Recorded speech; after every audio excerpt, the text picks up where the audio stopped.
Vous vous réjouissez de pouvoir créer plein de contenu sur internet ce week-end? Bonjour, c'est Bertrand, votre coach web. Bienvenue dans ce nouvel épisode du podcast, épisode 316 aujourd'hui.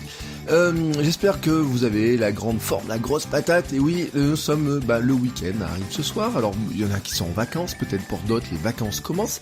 Mais en tout cas, le week-end est peut-être pour quelques-uns, le moment où on a le temps de faire des projets plus longs, de monter des vidéos, faire des projets un petit peu plus longs. En tout cas, moi, vous savez que ma doctrine, c'est de créer du contenu tous les jours, de prendre un moment tous les jours pour créer des choses. Mais c'est vrai que parfois, le week-end permet de créer des choses un petit peu plus longues ou des sujets un petit peu différents, ou tout simplement d'aller dans des endroits où on n'a pas le temps d'aller dans la semaine. Aujourd'hui, je voudrais pas vous parler de ça, je voulais vous parler de quelque chose que j'ai sur le cœur, tout simplement depuis quelques jours, en fait, depuis le week-end dernier, et avec cette histoire, vous savez, de la Ligue du LOL, qui est sortie, là, cette bande de mecs blancs, journalistes, ou issus des médias, et de la communication en majorité, mais pas que, tout simplement, parce que il y en a un, j'ai vu une liste passer, où il y en a un, par exemple, qui a été j'ai eu en tant qu'étudiant, puis après je l'ai eu en stage dans l'entreprise où j'étais, et puis même, il était collègue, puisqu'il a fini par être embauché, vous voyez, très clairement. Bon, il avait un humour très douteux, donc je suis pas très surpris de le retrouver dans la liste. Mais voilà, ils ont créé un petit groupe pour organiser des raids sur Twitter contre tout ce qui leur déplaisait, alors principalement des femmes, notamment leurs collègues, notamment les collègues qui a refusé leurs avances, mais pas que en fait, il y a eu des blogueurs, des humoristes, et plus on en apprend, et plus on se rend compte qu'en fait c'était des agissements extrêmement choquants, de harcèlement, de volonté de destruction de leurs cibles, des menaces, etc. Enfin, vraiment de la merde, quoi, vraiment de la grosse merde. Alors leur ligne de défense à tous, hors d'abord, certains ont fait un truc du style je vous emmerde, voilà, très clairement, très distingué de la part de certains. Mais au final, ils ont dû faire des excuses, et puis après, ils ont recopié la même lettre d'excuses, vous savez. Nous étions jeunes, nous ne savions pas ce que nous faisions, c'était systémique, c'était l'internet, c'était le Twitter de l'époque, c'est le Twitter de l'époque qui fonctionnait comme ça, alors nous, on s'est juste mis dans le Twitter de l'époque, on l'a fait comme ça. Voilà, leur défense fait de dire que le Twitter de l'époque était ainsi, que c'était la jungle, que tout le monde se moquait de tout le monde, pire qu'Internet est ainsi, que Internet a toujours été comme ça, déjà dans le Usenet, les groupes, etc., que c'était toujours ces comportements-là, alors ils appellent ça du flaming, du trolling, etc., mais que, voilà, à l'époque, tout le monde se moquait toujours, et que eux, ils ont fait que reproduire la même chose, etc., et qu'ils se sont bien amusés, puis qu'après, ça a dérapé. Bon, cette défense, vous l'avez compris, m'énerve beaucoup, parce qu'en fait, le problème, c'est que ce sont juste des mecs toxiques, inadaptés socialement. Je le dis très clairement, inadaptés socialement. C'est-à-dire qu'à un moment donné, il y a quelque chose dans leur tête, ils ont pas compris, qu'ils sont juste des gens toxiques, la masculinité toxique, comme on dit. Voilà, c'est ces mecs qui profitent d'un effet de masse, de meute, pour continuer à vouloir dominer les autres. C'est le comportement de bac à sable des petits garçons qui veulent imposer leurs lois sur les petites filles, qui disent nous on est les chefs du bac à sable et toi tu vas aller pleurer dans les chiottes. On est là-dedans, ces gars ont voulu jouer les caïds, et par leur réseau, par leur position, on finit par s'imposer comme les petites stars de Twitter. Alors bien entendu, il fallait faire de la place pour ceux qui étaient déjà là, pour ceux qui partageaient des choses. Twitter date de 2006-2007, et donc ils ont voulu faire dégager ceux qui étaient là. Alors c'est pour ça d'ailleurs que des blogueurs et des blogueuses qui étaient assez visibles dessus ont été leurs cibles. Ils s'en sont foutus de leur gueule. On pense à des blogueuses comme Capucine, on pense à Cyprien même d'ailleurs, qui a été leur cible. But du jeu, qui dégage, voilà, tout simplement qu'ils fassent de la place, parce que ces gens-là finalement ils partageaient quelque chose qui était beaucoup plus positif. Eux, ils ont voulu imposer leur esprit de moquerie, de dénigrement, de clash permanent, de violence verbale et visuelle. Et de par leur position, de par leurs écrits, de par ce qu'ils faisaient, certains étaient à la télé, tous dans les médias, etc. Ils ont décrit Internet façon leur norme à eux. Ils ont dit, le tweet clash, ça fait partie de Twitter. Toute cette violence-là, les moqueries, etc., ça fait partie de Twitter. C'est Internet qui est comme ça. Ils ont décrit l'Internet tel qu'eux, ils étaient en train de vouloir le créer. Ils ont décrit une norme telle qu'eux, ils ont voulu l'imposer.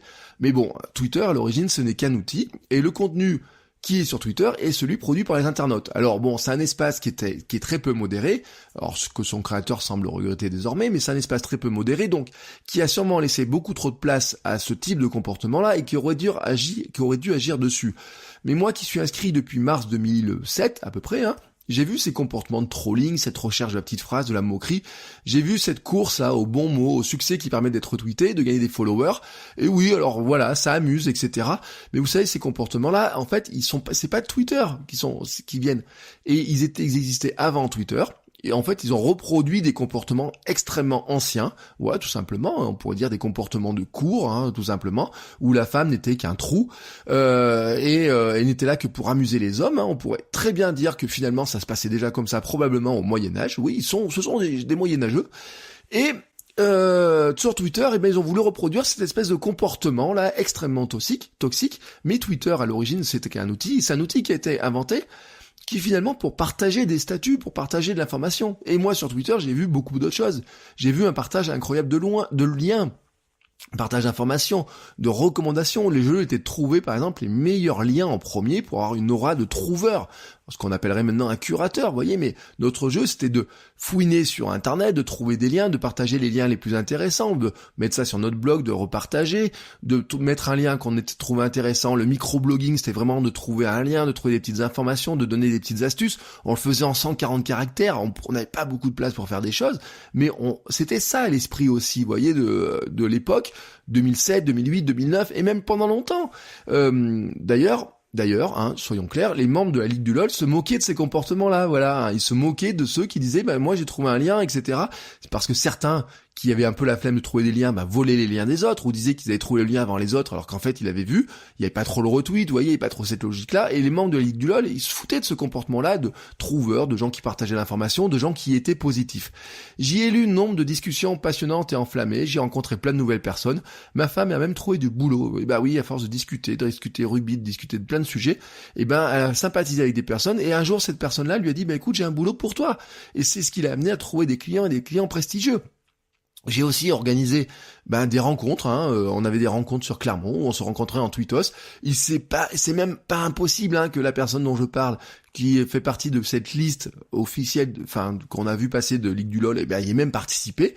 Hein, voilà, très clairement. Peut-être qu'elle s'est foutue de notre gueule, hein, très clairement sur Twitter avec son compte privé. Son compte soi-disant anonyme, hein, mais on savait que c'était lui. Et il y a même 10 ans, j'ai organisé aussi un Twestival. C'était pile il y a 10 ans, voilà, un Twestival. C'était un petit festival, on a organisé ça à plusieurs, où on a fait venir des gens que grâce à Twitter, avec des hashtags, etc. Voilà, tout le monde se réunit autour d'un bon verre, discute, etc. C'était ça aussi, voilà, Twitter. Février 2009, c'était aussi la naissance, par exemple, des Follow Friday, cette tradition de recommander un compte à suivre. Voilà, tous les vendredis, on recommandait un compte à suivre. Et oui, février 2009, à l'époque où la fameuse Ligue du LOL se crée, voilà, où eux, ils commencent à vouloir imposer leur merde.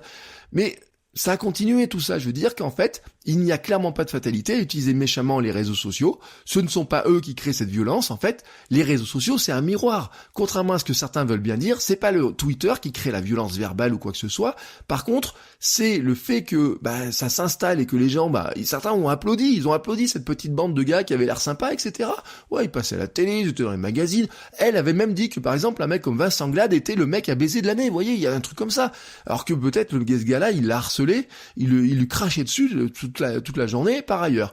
Bref, vous avez compris, c'est un truc qui m'énerve, mais ce qui m'a énervé vraiment, voilà, c'est que de dire que le comportement, voilà, est abject. Franchement, c'est des comportements qui sont abjects. Et la ligne de défense de ces gars-là fut abjecte aussi. Voilà, se dédouaner, dire que c'est le système, c'est la société, on s'est pas rendu compte ou quoi que ce soit, c'est une chose.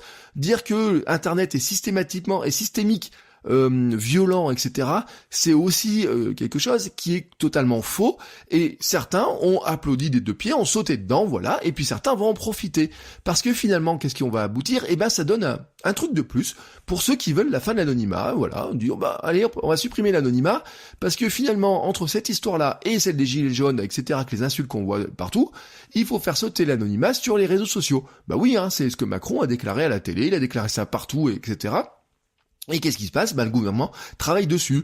Et donc, on va sortir des mesures là-dessus pour arriver à faire ça. Alors, c'est quoi les mesures? C'est de dire que, allez, qu'est-ce qu'on va faire? Si vous signez une pétition sur Internet, il faut la signer avec votre vrai nom, avec votre carte d'identité, etc.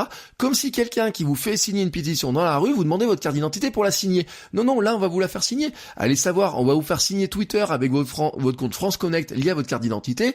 Comme ça, on saura exactement qui dit quoi, etc. Et vous ne pourrez même plus mettre un message d'une manière anonyme, parce que, soi-disant, l'anonymat, c'est le mal. Et on va se servir donc de cette histoire de la Ligue du LOL pour dire que l'anonymat a permis ces comportements-là, et que c'est le bordel. Alors, je rappelle quand même aux décideurs que dans la cour d'école, quand des gamins se mettent à harceler leurs camarades, ils sont pas anonymes, ils ont leur visage d'ange, soi-disant, leur petit sourire, les jolies petites têtes blondes qui harcèlent d'autres. On dit oh mais il avait une toute sympa pourtant le gamin. Bah oui, et pourtant il n'était pas anonyme dans la cour d'école. Donc c'est pas l'anonymat qui crée cette violence-là, c'est cette violence-là, elle est dans la société, c'est une question d'éducation. Et faire sauter l'anonymat d'ailleurs, bon, déjà, l'anonymat sur Internet, ça n'existe pas, il serait temps de l'expliquer. Tout est dans les lois pour faire arrêter ce genre de comportement, tout simplement parce que vous pouvez aller porter plainte. Quand vous portez plainte, la justice pourrait agir. Le vrai problème dans ce pays, c'est que la justice, on a un budget de justice qui est trop faible, on doit être le 25e pays d'Europe sur ce plan-là, et en fait, on est un pays sous-développé, voilà, sur ce plan-là, tout simplement. Et j'entendais hier un avocat qui dit ouais, mais vous portez plainte, ça sert à rien, de toute façon, la justice est tellement débordée, ils vont classer sans suite. Et oui, c'est bien le problème, c'est que finalement, c'est quoi? C'est notre société permissive qui permet que finalement ces gars-là s'en sortent plus ou moins tranquillement, vous voyez. Alors voilà. Alors après, bien sûr, il y a eu ceux qui se sont mis à dire ouais, c'est scandaleux ce qu'ils ont fait, etc. Je vous rappelle quand même qu'il y a Aurore Berger qui a commencé à dire que c'était scandaleux la Ligue du LOL, avait, quand elle a eu connu les agissements il y a quelques années, dit qu'elle s'en foutait très clairement, voilà. C'est ça, cette permissivité. C'est pas Twitter qui est permissif ou quoi que ce soit, c'est la société qui a été permissive là-dessus, notre justice a été permissive, etc. Quelques constats, quand même, pour finir là-dessus, c'est que l'anonymat, sur cette histoire d'anonymat, c'est que finalement, ces gens-là, ils ont opéré sous leur nom pour certains, mais avec des pseudos surtout qui ne masquaient pas vraiment qui ils étaient. Moi, je vous dis, franchement, il y en a certains, on savait que tel pseudo correspondait à peu près à telle personne ou quoi que ce soit, ça les empêchait pas d'agir. Et dans le petit microcosme de la société, leur fameux petit microcosme journalistique, etc., ils se connaissaient, ils savaient qui était qui, et c'est ce qui a empêché le truc. D'ailleurs, il fallait bien se connaître pour se coopter, dire tiens, c'est toi le connard qui a mis ça dans la gueule à Capucine, tiens, je vais t'embaucher. Oui, forcément, il fallait bien se connaître, donc l'anonymat n'existe pas. À l'inverse, finalement, les victimes qui s'en sont mieux sortis de cette histoire-là, quand ils ont été victimes de ça, à l'époque, c'est ceux qui étaient le plus anonymes, c'est-à-dire ceux qui avaient une vraie distance entre leur compte internet et leur vie privée. Daria Marx, qui a été ciblée, qui était vraiment la cible de leur comportement, l'a expliqué très clairement. Elle a dit Daria Marx, c'est mon pseudo sur internet, mais dans la vraie vie j'ai un autre nom. Alors que des personnes, je dis Capucine, c'est Capucine Pio, son nom de famille. Vous savez, Babillage, blog beauté, elle le prenait en pleine gueule. C'est-à-dire que quand on le disait, quand on pouvait faire le lien là-dedans, etc., quelqu'un qui entendait ça quelque part pouvait lui foutre en pleine gueule quand il la croisait vraiment physiquement, vous voyez, très clairement. Donc l'anonymat a permis aussi de protéger certains qui sont pris ça plein la gueule, mais qui avaient une vraie distance entre leur compte et qui ils étaient. Donc, en soi, franchement, on peut pas dire que l'anonymat soit le problème, il peut même être des fois franchement la solution, parce que c'est ce qui vous permet aussi souvent de dire ce que vous pouvez dire. La liberté d'expression, c'est aussi la capacité de pouvoir le dire d'une manière claire. Si on a besoin de s'exprimer anonymement, peut-être, si on regarde l'histoire, peut-être qu'on va retrouver dans les publications anonymes, dans les journaux, dans les médias, dans les livres, les publications anonymes de livres, etc., des choses qui ont fait bouger la société. Peut-être, je sais pas. Ça serait intéressant, par exemple, que vous regardiez l'histoire, qu'on regarde l'histoire, et qu'on regarde peut-être que certains grands écrits ont été faits par des gens qui étaient anonymes et qui ont protégé leur liberté d'expression là-dessus, parce qu'ils ne pouvaient pas le dire sous leur nom. Voilà. Vous avez compris, ça m'énervait. Allez, je vais quand même finir sur une note un petit peu plus positive. Le 11 février 2009, je suis parti dans mes archives, je me suis dit, peut-être que j'ai fait partie de ces gens qui clashaient, etc. Non, j'ai aucun souvenir d'avoir clashé, etc. Alors des fois, voilà, il y avait des petites bagarres, vous savez, entre, je suis pas tout à fait d'accord avec toi. En 2009, février 2009, je suis dans mes archives, j'ai trouvé un truc. On discutait sur Joomla, WordPress et Spip, et à l'époque, moi, et j'ai toujours des sites en Spip, mais WordPress, vous voyez, commençait à grimper, il y a 10 ans, commençait vraiment à grimper, et je disais, on est en train de dénigrer Spip, parce que les gens disent Joomla, c'est beaucoup plus sexy, et WordPress, c'est plus sexy. À l'époque, WordPress, sincèrement, c'était pas une puissance extraordinaire, c'est par rapport à ce qu'on connaît maintenant. Donc voilà, il y avait vous voyez, ce petit genre de bagarre, etc. On n'était pas d'accord, mais c'était constructif, on partageait des choses. Et donc, le 11 février 2009, je tweetais, vraiment, voilà. Mon tweet, c'est « Bonjour tout le monde, que la journée soit belle et pleine de petits bonheurs ». 3 petits points. Et en fait, qu'est-ce que je souhaitais ? Exactement la même chose, que vous passiez une belle journée, un bon week-end. Et pendant ce week-end, que dis-je dès maintenant ? Allez, vous avez un petit peu quelques minutes, Je vous invite à venir faire un tour sur ma page Patreon pour soutenir le podcast.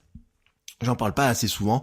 Si vous donnez à partir de 1 euro par mois, c'est par mois, c'est même pas par épisode ou par quoi que ce soit, vous avez accès au flux privé pour des épisodes complémentaires. Voilà, il y a en général un épisode par semaine privé sur lequel je vous explique un petit peu les coulisses, je vous explique où on va, je vous donne aussi accès à certaines astuces privées.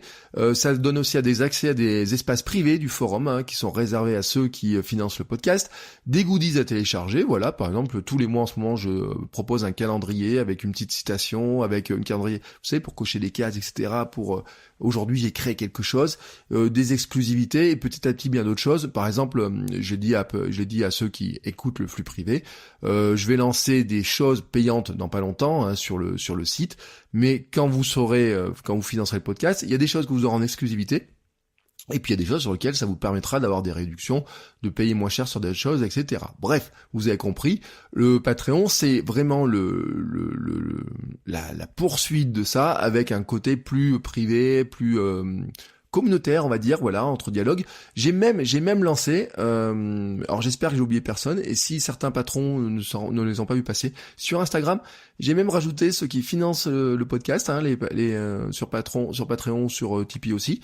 Je les ai même rajoutés dans mes amis proches, sur mes stories Instagram, en fait. Enfin, même mieux, je l'expliquerai la semaine prochaine pourquoi. Mes amis proches sur Instagram, en fait, j'avais personne dans ma fonction amis proches d'Instagram, mais en fait, ce que j'ai fait, c'est que j'ai ajouté tous ceux qui financent le podcast et tous ceux qui participent de près ou de loin, donc vraiment des gens autour du podcast, pour donner des actus privés, vraiment, qu'à ceux qui sont vraiment au plus proche du podcast. Donc voilà, du moment que vous participez à la vie du podcast, vous aurez aussi accès à ces petites informations-là complémentaires, à toutes ces petites choses-là.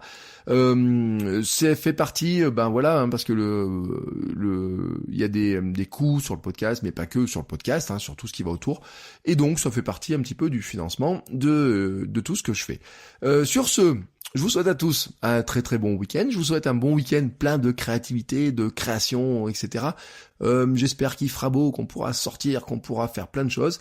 Je vous souhaite beaucoup de positivité. Je le redis, mais vraiment, vous voyez, ça m'a énervé ce truc-là. Mais les réseaux sociaux sont des outils. Ce sont des outils. Et en fait, un outil, il est ce qu'on en fait.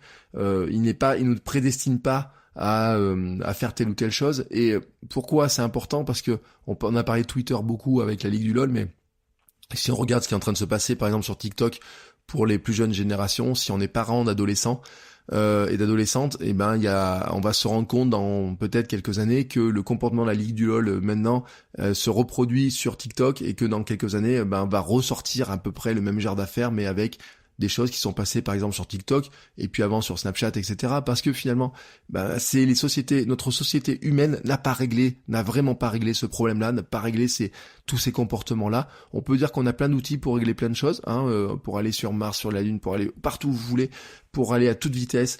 Mais en fait, on a juste pas réglé le comportement entre êtres humains et comment vivre mieux entre nous.